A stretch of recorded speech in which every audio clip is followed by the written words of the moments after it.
pense que le symbole, c'est que là où Sankara est tombé avec ses compagnons, c'est sur ce même site aujourd'hui que ce mausolée et le projet du mémorial dans son ensemble consacre la renaissance de Thomas Sankara et de ses compagnons, et surtout la renaissance du suicide.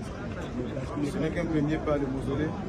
Il y a d'autres grandes infrastructures qui composent donc l'ensemble du projet architectural. Et nous allons tout mettre en œuvre, bien sûr, en parfaite collaboration avec tous les panafricanistes, parce que, comme indiqué dans le discours, Sankara n'est pas juste burkinabé.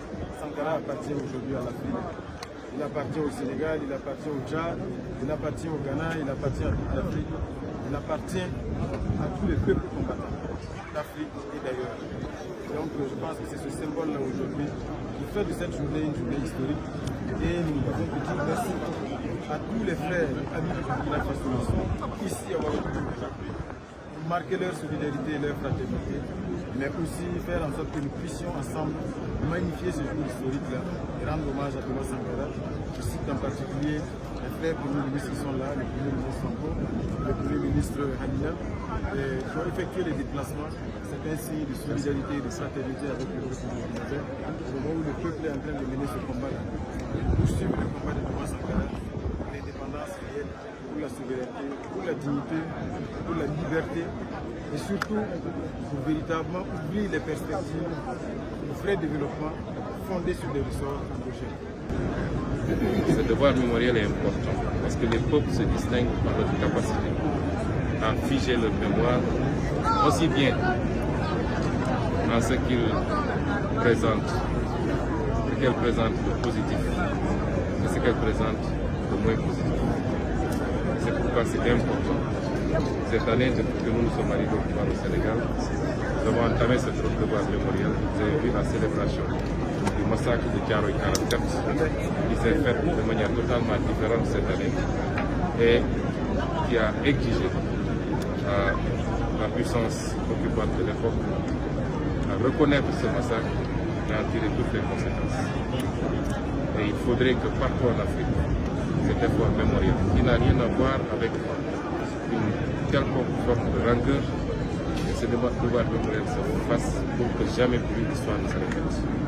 C'est pourquoi je suis très ému d'être là, d'avoir vécu la reconstruction de ce qui s'est passé ce 17 mai 1987 et comment l'histoire a été arrêtée, l'histoire d'une révolution, l'histoire d'une conquête souverainiste, l'histoire d'un combat patriotique a été arrêtée et que cette histoire aujourd'hui, notre génération, un peu partout dans l'Afrique, a le devoir de la reprendre, de la relancer, mais surtout de la réussir cette fois-ci. Donc je remercie le Premier ministre, je remercie son Excellence le Président du Faso pour l'accueil, pour l'écoute, pour la confiance et je remercie tout le peuple burkinabé également pour ces 48 heures qui ont été pleines d'enseignements.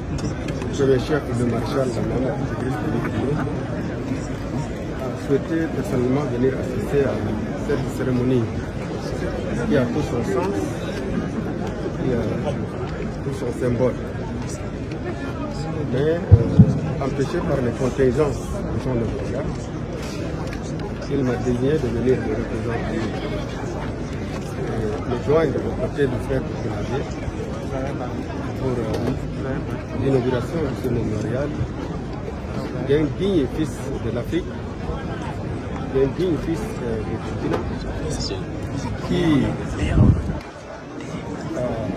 par son idéologie, par son héritage, Thomas Sankara a transcendé les frontières continentales et est devenu une icône mondiale.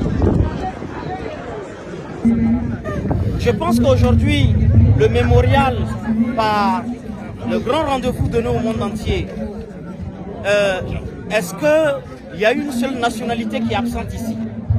Thomas Sankara est un symbole de fédération, fédération des peuples en lutte. Il est symbole de convergence anti-impérialiste, antifasciste. Il est un symbole de remobilisation et de galvanisation de tous ceux qui avaient commencé à douter de la Révolution, quant à sa capacité à renaître de ses cendres lorsqu'elle est abattue à bout portant par la CIA américaine, par le colonialisme français. À bout portant en 1947 à 1987, l'impérialisme a tiré. Il a tué un corps, mais il n'a pas tué l'esprit. Cette inauguration symbolise deux grandes idées de Thomas Sankara. La première, c'est que là où ça bat le désespoir, s'élève la victoire des persévérants. Pendant 27 ans, le doute a failli nous gagner. Le doute nous a envahis. Nous avons, à un moment donné, failli désespérer. Nous avons failli baisser les armes. Les aînés, sous la tyrannie de Blaise Compaoré, ne pouvaient même pas prononcer le nom Thomas Sankara. Mais face à leur résilience, à leur résistance, aujourd'hui, trône en plein cœur de la capitale Ouagadougou, la capitale du cinéma africain, la capitale de la lutte anti-impérialiste, la capitale du tombeau de l'impérialisme international, un lieu de mémoire qui ressuscite Thomas Sankara tué en 1987. C'est pour nous dire que lorsque effectivement vous êtes engagé dans un combat et que vous êtes persévérant, que ce soit au plan individuel, peu importe la profession que vous faites, si vous êtes persévérant, vous finirez toujours par triompher.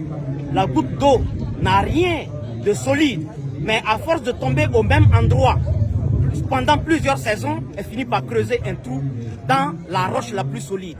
Et cela triomphe de notre grande persévérance. Le deuxième élément, c'est Thomas Sankara disait que tout ce qui est imaginable par l'esprit de l'homme est réalisable par l'homme lui-même. Voyez-vous, nous avons transposé le rêve à la réalité. Nous avons osé, comme il l'a dit, osé inventer l'avenir.